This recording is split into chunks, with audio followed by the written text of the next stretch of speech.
music out then, Charlie? You got a website or anything? I've got a Facebook. I'm obviously on Facebook. Yeah. I've got my YouTube channel, but I haven't got round to like recording my own stuff at the moment. Yeah. I've been, like I said, really busy writing something, so I haven't really got time to do it. But I think obviously these videos that'll be going up, you can check it on there, sort of thing. But hopefully quite soon I'll be recording my EP.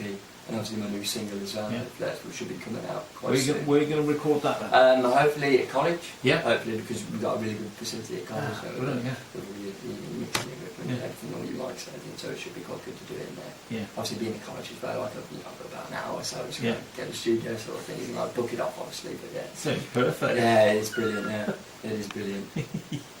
Right, we've kind of touched on it, influences. Ooh, I've got quite a lot of influences. Obviously, being a massive Oasis fan, I've always loved Oasis. Obviously, when I was growing up, I was a bit too young to actually see them at their prime sort of thing. But massive Noel Gallagher fan as well. I'm really into that sort of thing. But what is it about then? Pardon? What is it about then? I think it's just the way he is as a person, sort of thing, is actually who he is, sort of thing. Yeah. He's not trying to be anybody else. He's not trying to, he's not going to sing songs about, being a rock star or something like that. Obviously he did write about all his life and sort of thing. But then when he did come and get famous, he was writing big tunes, sort of thing, for that sort of thing, saying, "Look, I am a rock and roll star." So he is who he is, sort of thing. That's what I really like about him, and just how influential like all his music is to me as well, and the way he is with interviews as well. Is, some interviews do be quite kind of twist a lot of things, and he's very good at turning questions on the head. Yeah. And he's very good at interrogating the person that's interrogating him, sort of thing, trying to find out about him. But he's a massive influence on mine. And also Neil Young as well. Yeah. Neil Young, definitely for his writing ability and just the way he is as well. He sort of thing, he's did what he did, but it's his music as well. It's brilliant. Yeah. Obviously Paul Weller as well. Yeah. Obviously that indie rock sort of stuff and the jam, and obviously that. Miles Kane recently. Miles Kane is a younger Paul Weller sort of thing. Yeah. Also, who else is it? Quite a lot of Johnny Marr at the Smiths. I got to see him recently, so it was just amazing to see him. Yeah. Massive influence on my guitar playing as well, and all that sort of stuff. But quite a lot of like Rod Stewart and the Faces, all that, and the Stones, all that sort of stuff. The Kinks, all that good sort of stuff. Like what we were talking about. Yeah. All those influences have been a massive influence on me, and I feel that.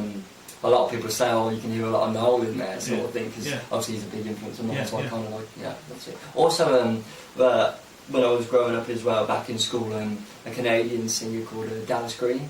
Right. He was in a hardcore band to start with, like a scream, but he was the singer of the hardcore band, and obviously I shied away from that, but I found all of his acoustic stuff that he used to do, and then he split up from this band now, so he's back to doing his acoustic, he's very acoustic folky, sort of like that sort of thing. Right. And also influences like Claire, my sister, is a massive influence on my sort of stuff. I was actually hearing her as a kid growing up and watching her play.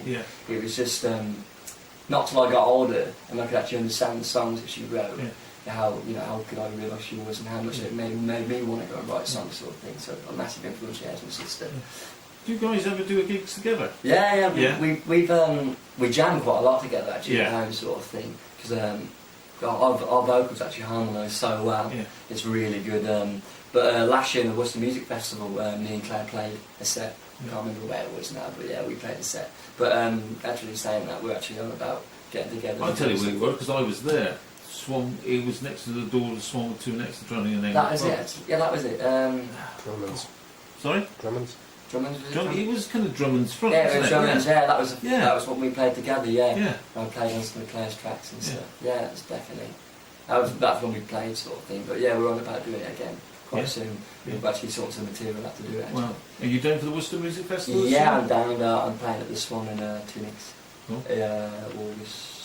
It is, but I'll have my band behind me then as well. Brilliant. So that should be quite good. It's all bank holiday weekend, isn't it? Yeah, that's right. Yeah, that's it. So, any other festivals planned this year? I don't think I'll be. Is it Minifest? Is it? In Cripplegate. I think so. I've just been asked to play Minifest. Yeah. You've come radio. Seven Sounds Festival, is it? Something like that. I think I've got asked to play there as well, that sort of thing. But I'll also be teching a lot of festivals, obviously, because Al do a lot of tech for me. Going up to the festivals, and that's why I go with him and go tech. Cool. So it's pretty cool. Do you like that side of it? Yeah, I really do like that. Yeah. It's really good, just to think. to get everything sorted out and everything like. Because Al's got quite a lot of how can I say, quite a lot of different guitar changes with the tunings and everything like that. So there's like a lot to do. Sort of thing like if you're playing one song, I'll completely drop another guitar into C. And I have to work with that, and then when he's finished, grab the other one, change that one, sort of thing. Yeah, James doing it when he came in. James, that's it. It's really good as well before they go on as well. You get to get on, sort all their stuff out, and then just put your phone to the engineer, and all the lights go out and they just come on, sort of thing. It's really good. He's such a nice lad as well. So it's a good friendship of mine, mate of mine, sort of thing. So it's brilliant. Good. Do you get out to a lot of gigs yourself? I have done recently. I've saw the Stereophonics in December. Recently saw Johnny Marr in February. Saw Jake Bugg as well. That's another person I keep getting. How can I say? Oh yeah, you remind me of Jake Bugg, sort of thing. But that's kind of a good thing and a bad thing. But I'm trying to shy away from that sort of thing because he's the same age as me as well, sort of thing. So it's kind of like we're doing the same thing. Kind of think it's like the same influences, if anything. But recently I bought tickets to go and see Miles Kane and Claire. Luckily got tickets to Fleetwood Mac. Actually, because she surprised me with that sort of thing, so it was really awesome actually. We're actually right at the front as well, so it's quite stoked. Stevie Nicks and everything. Where are you going to see them? Birmingham, I think it is when they go on tour, so that should be really good.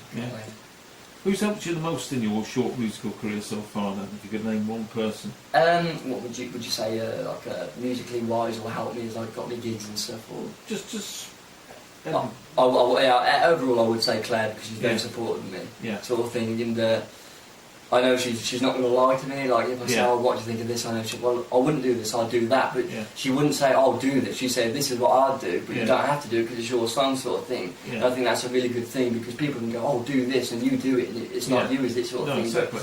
But I know I keep saying it, but she's a massive influence on me, Claire, sort of thing, so she's helped me out the most, sort of thing, and like I think she was the one that got me on here as well. And she recommended. She followed me and said, So she's helping me out there. That's good, isn't it?